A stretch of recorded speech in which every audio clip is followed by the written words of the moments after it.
bien le bonjour à tous, j'espère que vous allez bien. Me revoici sur une nouvelle vidéo. Attendez, je suis en train de baisser un peu mon micro. J'espère que ça fait pas trop de bruit. Ok, parfait.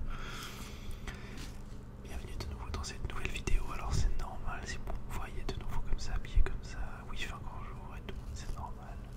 J'ai fait plusieurs vidéos à la suite, vu que ça fait tellement longtemps que je n'ai pas refait de vidéo. Et puis que j'ai le temps, alors je profite d'en faire plusieurs à la suite. Et puis vous les postez, ben ça dépend comment vous avez envie que je diffuse mes vidéos. Alors j'espère que le moment avec la dernière vidéo, avec la SMR biblique sur les proverbes, et puis vous avez passé un bon moment aussi avec Dieu, moi et tout le monde en fait. J'espère que vous avez aimé ce moment, que ça a été instructif pour vous aussi. Nous allons continuer cette fois, nous allons rentrer concrètement dans ce que Jésus est et son histoire.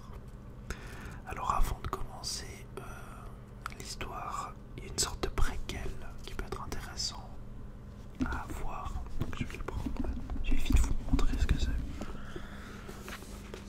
Voilà. Ouais, c'est pas, vous n'arrivez pas à voir comme ça, mais c'est pourquoi ce livre a été fait, qui est Luc, etc. Je pense que ça peut être intéressant. Parce que nous allons lire l'évangile de Luc, qui est pour ma part, comme je l'ai expliqué dans l'ancienne vidéo, en fait l'évangile que je préfère lire. Ça commence par la naissance et ça va jusqu'à la mort. Donc si vous avez presque envie d'avoir une biographie de Jésus de Nazareth, c'est Luc en fait qui a le meilleur portrait à mon avis. Alors commençons. Chaque naissance est un miracle et chaque enfant est un cadeau de Dieu. Le miracle des miracles a eu lieu il y a 2000 ans. Un enfant est né, le Fils de Dieu. Les évangiles racontent cette naissance, mais c'est Luc, comme s'il était le médecin traitant, qui fournit le plus de détails autour de cet événement merveilleux. Avec un père divin et une mère humaine, Jésus est entré dans l'histoire. Il est Dieu incarné, tout en affirmant la divinité de Jésus. Luc souligne son humanité. Fils de Dieu, il est aussi le Fils de l'homme. En sa qualité de médecin, Luc était un homme de science et comme tous les Grecs, il aimait les détails. Je vais juste peut-être mettre mon... je sais pas comment je vais faire ça. Ah voilà, comme ça.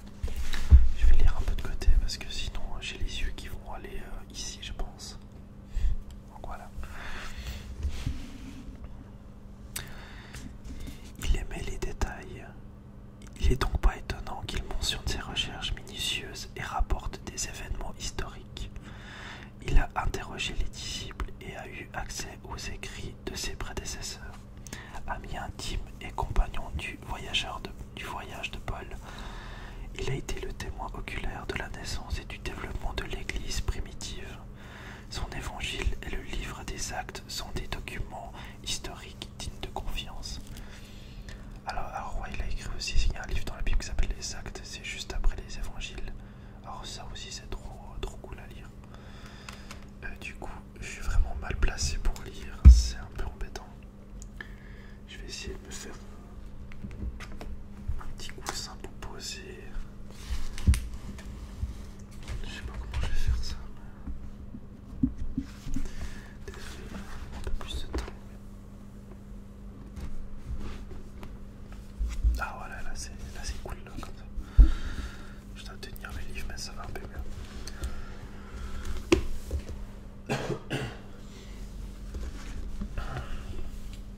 Là j'en étais où? Voilà. Le récit de Luc commence avec l'apparition des anges à Zacharie et à Marie pour leur annoncer les futures naissances. Élisabeth, la femme de Zacharie, mettra au monde Jean-Baptiste, qui préparera le chemin de Christ. Marie devient enceinte par le Saint-Esprit et mettra au monde le Fils de Dieu. Peu après la naissance de Jean, l'empereur Auguste décrète un recensement qui contraint Marie et Joseph à se rendre à Bethléem, la ville de leurs ancêtres David. C'est là que l'enfant naît.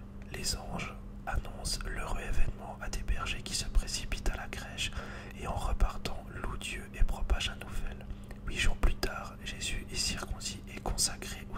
demeure devant Siméon et Anne qui confirment son identité de sauveur et messie. L'une nous dépeint brièvement Jésus à l'âge de 12 ans alors que dans le temple il discute théologie avec les spécialistes de la loi. 18 ans plus tard, il se rend dans le désert pour être baptisé par Jean-Baptiste afin de débuter son ministère public. Ministère public, c'est un peu qu'est-ce que tu vas faire pour Dieu durant ta vie. C'est un peu ça. Blablabla, voilà. Luc trace ensuite la généalogie de Christ en suivant la ligne de Joseph, son père adoptif, et en remontant par David et Abraham jusqu'à Adam. Il souligne ainsi son identité de fils de l'homme. Alors je pense que la généalogie, on va un peu la passer de côté parce que c'est super long.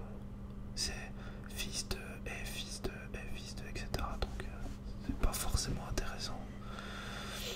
Mais effectivement c'est cool de le souligner. Après la tentation, Jésus retourne en Galilée pour prêcher, enseigner et guérir les malades. En fait, là c'est un peu une introduction de qu'est-ce qu'on va lire, donc on va pas se faire spoiler. On va lire comme ça. Alors, le but en fait de ce récit, c'est proposer un récit exact de la vie de Jésus et présenter Christ comme l'homme parfait et le sauveur de tous les hommes.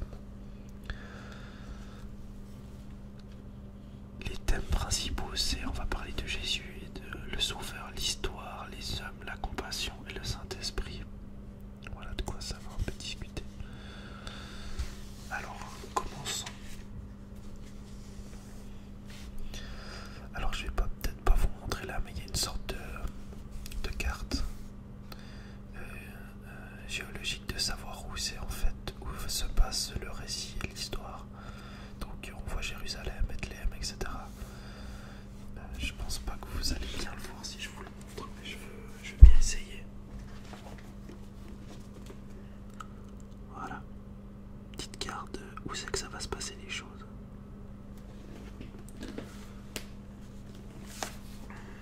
Ce que je vais faire aussi, c'est pendant la lecture, juste en dessous en fait du livre, il y a des sortes de commentaires qui permettent d'expliquer en fait les paragraphes qu'on a lus au-dessus.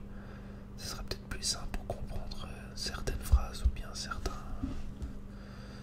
mots dits, on va dire. Donc commençons. Alors, objectif de Luc. Plusieurs ont entrepris de composer un récit des événements qui se sont accomplis parmi nous, d'après ce que nous ont transmis ceux qui ont été des témoins oculaires dès le commencement et qui sont devenus des serviteurs de la parole. Il m'a donc paru bon à moi aussi, qui me suis soigneusement informé sur toutes ces choses dès l'origine, de te les exposer par écrit d'une manière suivie. Excel Théophile, afin que tu reconnaisses la certitude des enseignements que tu as reçus. Un ange annonce la naissance de Jean-Baptiste. Durant le règne d'Hérode sur la Judée, il y avait un prêtre du nom de Zacharie, de la classe d'Abia. Sa femme était une descendante d'Aaron et s'appelait Élisabeth. Tous les deux étaient justes devant Dieu. Ils suivaient d'une manière irréprochable tous les commandements et toutes les lois du Seigneur. Ils n'avaient pas d'enfants parce qu'Élisabeth était stérile et ils étaient l'un et l'autre d'un âge avancé. Or, pendant que Zacharie remplissait sa fonction de prêtre devant Dieu, c'était le tour de sa classe. Il fut désigné par le sort, d'après la règle en vigueur pour les prêtres, pour entrer dans le temple du Seigneur et y brûler le parfum. Toute la multitude du peuple était dehors en prière, à l'heure de l'offrande du parfum. Alors un ange du Seigneur apparut à Zacharie et se tint debout à droite de l'autel des parfums. Zacharie fut troublé en le voyant.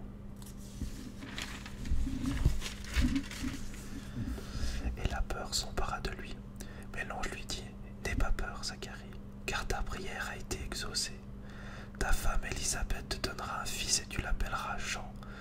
Il sera pour toi un sujet de joie et d'allégresse, et beaucoup se réjouiront de sa naissance. Car il sera grand devant le Seigneur. Il ne boira ni vin ni boisson alcoolisée. Il sera rempli de l'Esprit Saint dès le ventre de sa mère. Il ramènera beaucoup d'Israélites au Seigneur leur Dieu. Il marchera devant Dieu avec l'esprit et la puissance d'Élie pour amener le cœur des pères vers leurs enfants et les rebelles à la sagesse des justes, afin de préparer pour le Seigneur un peuple bien disposé. Zacharie dit à l'ange: à quoi reconnaîtrai-je cela? En effet, je suis vieux et ma femme est d'un âge avancé. L'ange lui répondit: je suis Gabriel et je me tiens devant Dieu. J'ai été envoyé pour te parler et pour t'annoncer cette bonne nouvelle. Voici, tu seras muet et tu ne pourras plus parler jusqu'au jour où cela arrivera, parce que tu n'as pas cru à mes paroles, qui s'accompliront au moment voulu. Bon, là il y a quelque chose à dire, je pense. Alors, Zacharie, bon voilà, c'est une personne âgée, hein, je sais pas quel âge il avait, peut-être 80 ans, 90 ans, c'était quelqu'un qui croyait en Dieu, qui priait Dieu, enfin c'était un prêtre, comme on voyait. Et puis sa femme stérile, entre autres. Et puis là-bas, bam, il y a un ange qui lui tombe dessus, qui lui dit qu'il va avoir un enfant, sa femme est stérile, donc vous voyez un peu les peurs humaines, enfin les réflexions humaines qu'on peut avoir, enfin pour être dans son état, on va dire. Et puis en fait, bah, il a pas cru. Il a clairement pas cru ce que l'ange lui a dit pour poser toutes les questions qu'il lui a dit. À quoi reconnaîtrai-je cela? En effet, je suis vieux et ma femme est d'un âge avancé. Enfin, le gars il se pose des questions humaines, il a dit mais c'est pas possible. Et ben là, c'est pas vraiment une punition, c'est plus un peu pour le faire un peu réagir. Il dit mais écoute, t'as pas voulu croire, je suis un ange, écoute, voilà, j'apparais comme ça devant toi, c'est quand même pas rien. Bah tu seras muet, comme ça tout le monde autour de toi vont dire mais pourquoi il est muet? Et ça leur permettra de peut-être comprendre que bah, un ange est réellement passé, pour pas qu'il passe pour un fou dans un sens. Donc à mon avis c'est assez réfléchi tout ça. Et puis là justement on parle de... Il y a un paragraphe des sceptiques de la Bible, il y en a beaucoup. Il y a Abraham, pourtant qui était un grand homme, en apprenant qu'il serait père dans sa vieillesse. Il a aussi douté. Sarah, en entendant qu'elle serait mère dans sa vieillesse. Moïse, lorsque Dieu lui a dit de retourner